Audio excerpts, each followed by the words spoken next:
Mont-Offer, l'autoroute 30 et autres Rabasca. C'est peut-être mon sujet favori, en tout cas c'est celui où je le suis le plus, mais résumons-nous.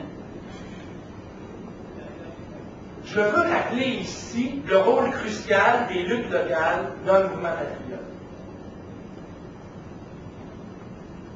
Comment le Parti patriote a-t-il pu pénétrer jusqu'au cœur des campagnes, où 8 habitants, dis-je, 9 habitants sur 10 étaient illettrés, ne lisaient jamais la Minerve et n'ont même jamais vu Louis-Joseph Papineau? Comment se fait-il qu'on va pourtant réussir à tirer du fin fond des campagnes des gens qui vont être prêts à crever pour la cause? Si vous êtes capable de répondre à cette question-là, le paradoxe est là. Finalement, c'est ce qu'on appelle une mise à l'abîme. Vous l'avez. Comment a-t-on pu conscientiser, driller, si vous me permettez l'expression, des gens qui n'avaient pas accès aux médias, à l'information, et qui étaient à des années-lumière des considérations des 92 résolutions? C'est d'abord et avant tout, puis donc c'est l'interprétation sur laquelle je m'appuie, c'est d'abord et avant tout parce qu'ils ont pu tirer profit des luttes qui se menaient localement.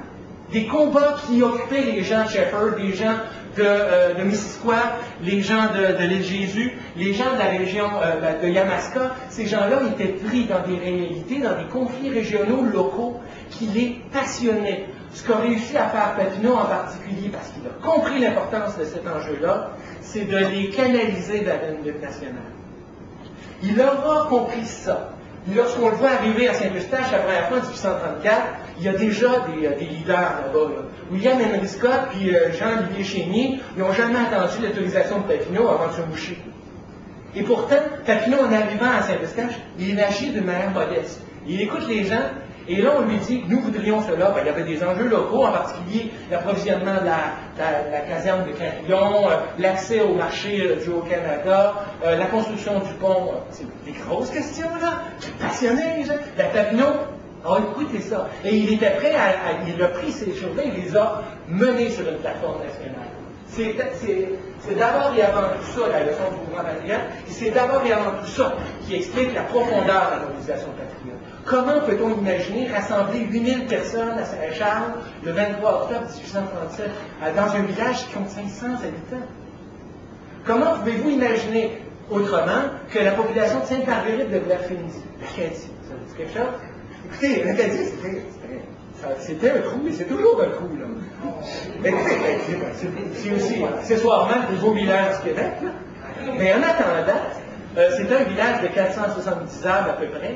Or, la moitié des hommes majeurs de ce village-là ont été emprisonnés ou ont été impliqués dans les coups. La moitié des hommes. On peut pas mobiliser une foule comme ça de paysans simplement avec des grands enjeux nationaux. C'est qu'on a pu tirer profit des enjeux des rivalités locales pour en aider. En attendant, non seulement il a réussi ça, il a réussi une autre chose, il a compris une chose, Papineau et son entourage, c'est que les luttes locales, régionales, sont également une excellente école du militantisme. Je ne vais pas trop creuser ça parce que vous allez tout de suite saisir de quoi je parle. C'est-à-dire que, je reviens dans le contexte de 2007, ce qu'on constate, c'est que la lutte nationale, la lutte pour l'émancipation du Québec est une lutte énorme, colossale, qui nous dépasse tous, chacun d'entre nous, individuellement. On ne peut pas l'envisager si on n'a pas fait ses classes dans d'autres luttes. Moi, je me souviens de mes amis qui ont milité dans les années 60. C'est souvent par leur syndicat ou leur groupe communautaire qu'ils ont appris l'importance des luttes démocratiques et qu'ils ont fait connaissance avec les leviers du pouvoir, aussi qui sont heurtés la première fois à des refus géométriques. C'est ensuite qui sont menés, qui sont en allés dans les lignes majeures, si on veut, de la lutte nationale. Autant je suis sûr que chacun d'entre vous ici a des degrés variables impliqués dans des enjeux locaux ou régionaux qui vous préoccupent autant.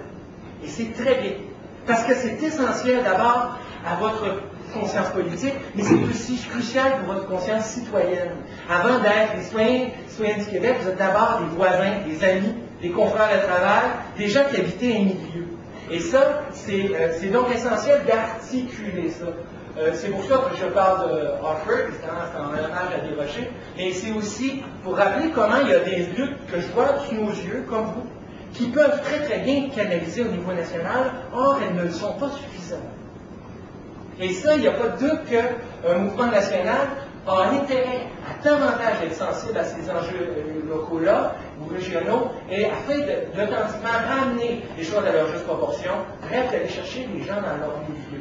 Et non pas de les, comme on fait un peu, malheureusement, je crois, un peu avec les gens de la ville de Québec, un peu comme les conseillers de d'abord des Québécois et tout le reste, sans authentiquement s'intéresser au milieu dans lequel ils vivent.